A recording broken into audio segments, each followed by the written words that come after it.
Bonjour tout le monde, j'espère que vous allez bien. On se retrouve aujourd'hui pour une recette qui est d'origine portugaise. C'est les pastéis de nata. Désolée pour la prononciation, je sais pas trop comment le dire. En tout cas, j'espère que ça va vous plaire. Avant de commencer, si vous aimez mes recettes, pensez à vous abonner à ma chaîne pour voir mes prochaines vidéos. Maintenant c'est parti, on va commencer. Il vous faut une pâte feuilletée de 300 g. La pâte feuilletée maison, je vous mets la recette dans le petit i ou dans la barre d'infos ou sinon du commerce. 125 ml d'eau, 130 g de sucre, 35 g de farine, 33 centilitres de lait, 4 jaunes d'œufs, une demi-cuillère à café de cannelle, le zeste d'un citron ou comme moi 25 ml de jus de citron et un sachet de sucre vanillé. On va commencer son plan de travail par venir le fariner. On va prendre notre pâte feuilletée et on va venir l'étaler au rouleau sur un grand rectangle de 30 à 40 cm.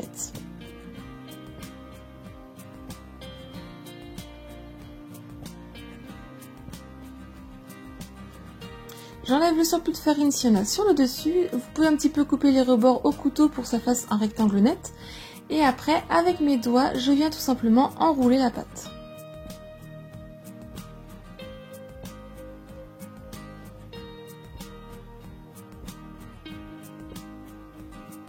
Je viens couper 10 pâtons de pâte. Si elle est trop collante, vous pouvez la mettre un petit peu à l'avance au frais. Vous coupez avec un couteau qui coupe bien et vous les faites environ de 3 cm de largeur.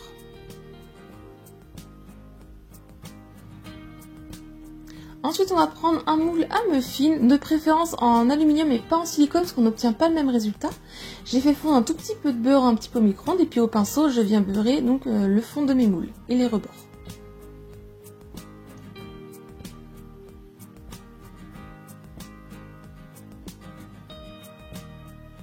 Ensuite, je viens déposer mes pâtons dans mes moules, donc de façon debout.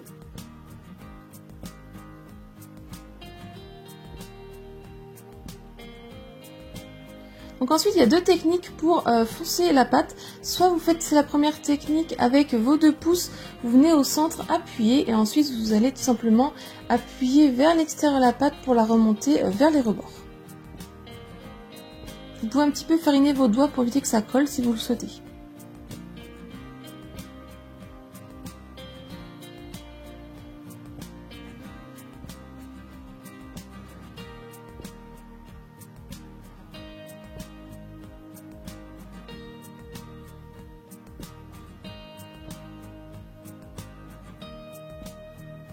Ou sinon, vous avez la deuxième technique que j'ai préféré faire, c'est de prendre le petit pâton, l'étaler un petit peu au rouleau en assez grand cercle.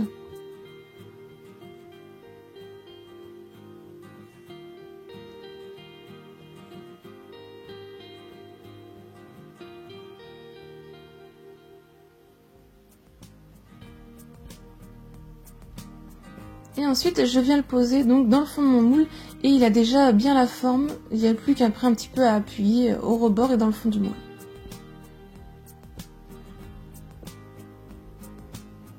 Et ensuite, on va mettre au frais le temps de faire la préparation.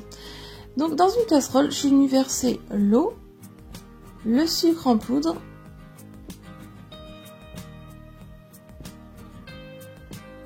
le sucre vanillé et pour ma part le jus de citron ou sinon le zeste d'un citron parce que j'avais pas ce qu'il fallait pour le zeste du citron, et puis aussi on met la cannelle. On va venir porter à ébullition et avec une cuillère on va un petit peu mélanger avant.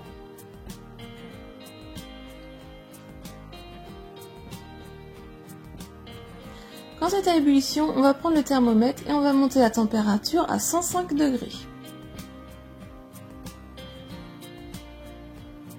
Ensuite, on vient verser ça dans un plat et on va le mettre de côté un petit peu à laisser refroidir.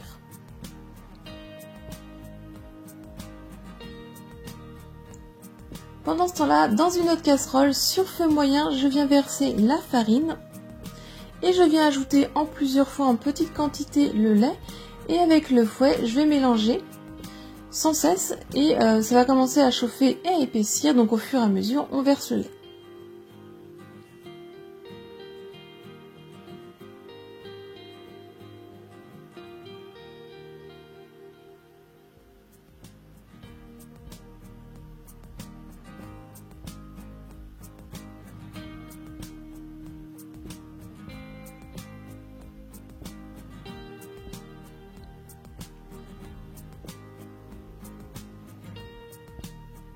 Et donc une fois fini de mélanger, voici la consistance qu'on doit obtenir.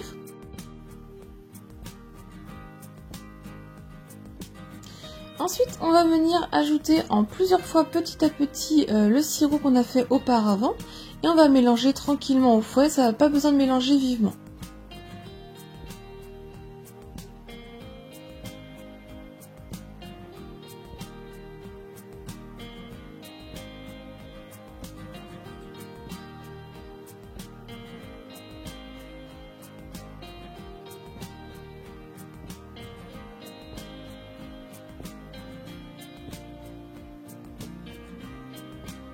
On laisse un petit peu refroidir, une dizaine de minutes la préparation.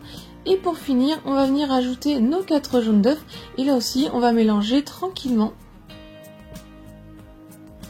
On préchauffe aussi notre four à 250 degrés.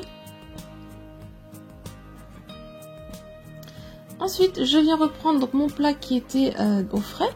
Et je viens verser environ 2 à 3 cuillères à soupe de la préparation dans mes moules.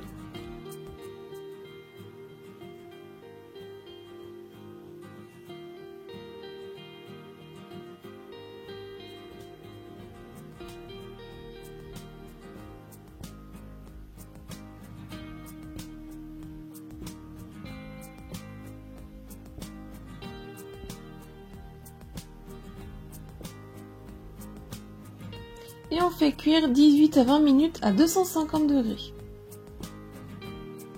Quand ils sont bien dorés, on va pouvoir les retirer du four et on les laisse refroidir. Une fois qu'ils sont bien refroidis, on va pouvoir venir les démouler à l'aide d'une lame de couteau.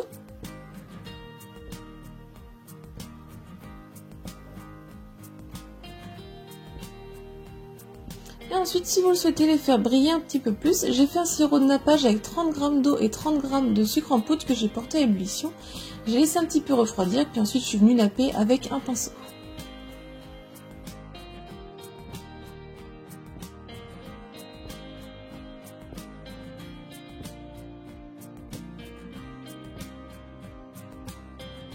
La recette est terminée, j'espère qu'elle vous a plu. Si c'est le cas, mettez un j'aime, laissez-moi un commentaire pour me dire ce que vous en avez pensé.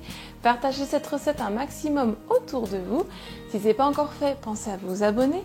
Venez aussi me rejoindre sur mes réseaux sociaux. Si vous voulez d'autres recettes, je vous laisse cliquer juste sur le côté. Et moi, je vous dis à très vite. Bye!